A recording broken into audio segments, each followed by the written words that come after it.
Continuemos. Mm, listo.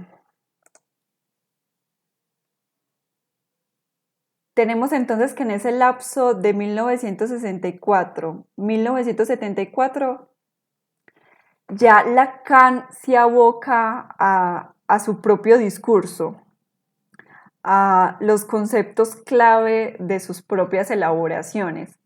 Porque si en el lapso anterior estaba abocado al estudio de los textos de Freud precisamente por la necesidad de volver a Freud, una de las críticas que él estaba haciendo al interior de la IPA era pues como la necesidad de volver a Freud y poder revisar sus conceptos. Y en este lapso, después de haber vuelto a Freud, entonces empieza a hacer también sus propios desarrollos. Y nos dice Miller, lo real se convierte en la categoría esencial de la experiencia analítica. Otra cosa que me parece importante tener en cuenta, que también lo trae a colación Miller, son las formas discursivas de Lacan. ¿Eso por qué es importante?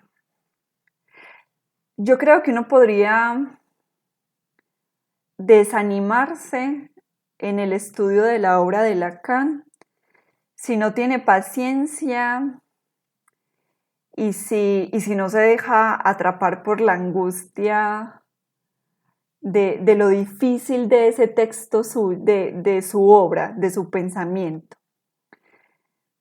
Y yo creo que por eso Miller nos muestra las formas discursivas de Lacan o los elementos discursivos que él emplea, porque también es una manera de advertirnos con qué nos vamos a encontrar y que no necesariamente esto es un imposible, sino que será necesario descifrar ese código interno del pensamiento de Lacan, de la escritura de Lacan, de la palabra de Lacan.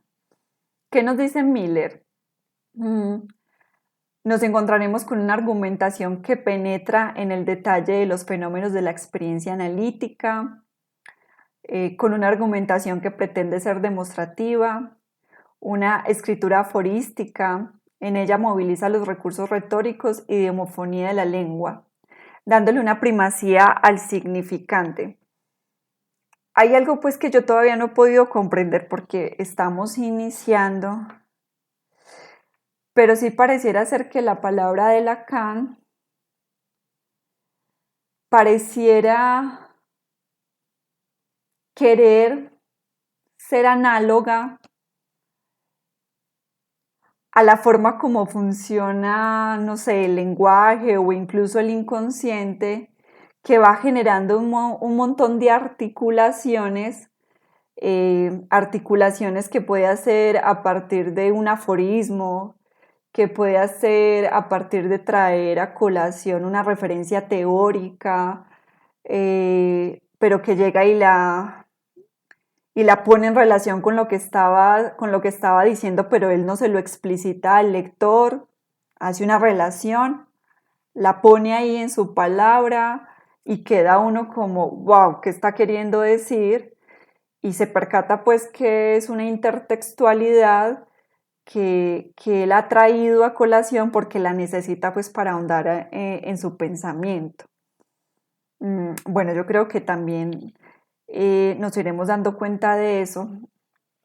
Amplitud y diversidad en las referencias teóricas, su obra tiene carácter de continuidad, transforma en teorías sin desgarramientos, cuenta con esquema, fórmulas y grafos, que eso lo leyeron ustedes, pero lo que me parece importante nuevamente rescatar de aquí es tener paciencia en la reflexión que vayamos a hacer de la obra de Lacan, también porque aquí nos vuelven a decir que hay una transformación en su teoría y que los conceptos que usa se van a ir transformando.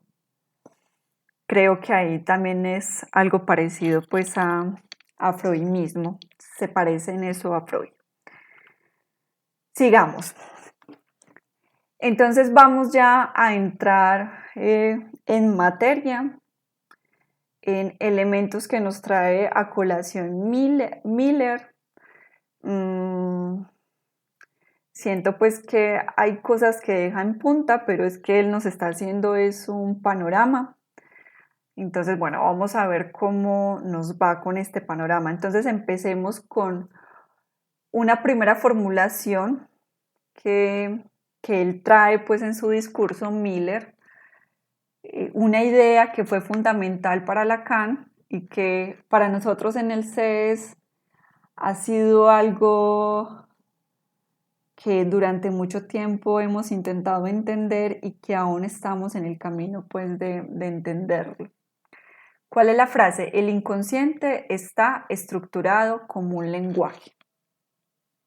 Lo hemos dicho tantas veces y creo que tendríamos que partir de un no saber, de la sospecha, de que hay algo mucho en términos de, hay mucho sentido que aún no podemos aprender, pero entonces vamos viendo qué elementos tenemos.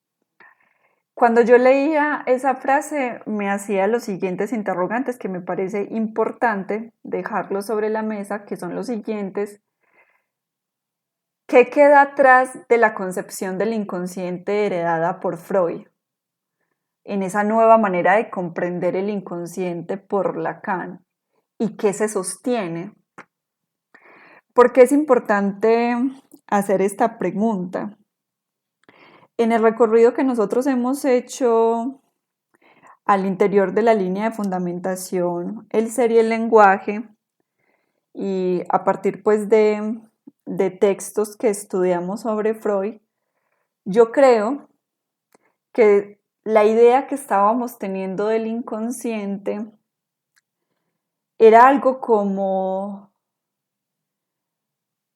una cosa que reposa en otra instancia, incluso algo que pareciera subterráneo y que incluso pues Freud intenta que eso no pase, pero y que hemos advertido mucho que el inconsciente no lo deberíamos comprender como algo que está por debajo. Y sin embargo, creo que sí se puede llegar a ese equívoco con Freud, porque recordarán ustedes que hemos hablado mucho de que en el inconsciente queda desalojado lo que se reprime. Allí, hacia allá va lo que vamos desalojando de la conciencia, o lo que vamos desalojando porque no puede llegar a la conciencia, lo que vamos desalojando porque no lo soportamos desde nuestra postura moral o ética, o que se va desalojando pues por la inscripción en la cultura, en la ley, etcétera, etcétera. Entonces, de todas maneras, ese desalojo sí nos va como hablando de otra cosa que tenemos por allá, y que lo que está contenido en ese por allá no queremos pues que arribe a la conciencia, porque nos significaría cierto sufrimiento, cierta repugnancia, etcétera, etcétera. Creo que eso es menester evaluarlo, pero lo que, lo que me parece pues muy importante que se sostiene y que el mismo Lacan pues termina diciendo que ya en Freud estaba la idea del inconsciente está estructurado como un lenguaje, y tiene que ver con lo siguiente.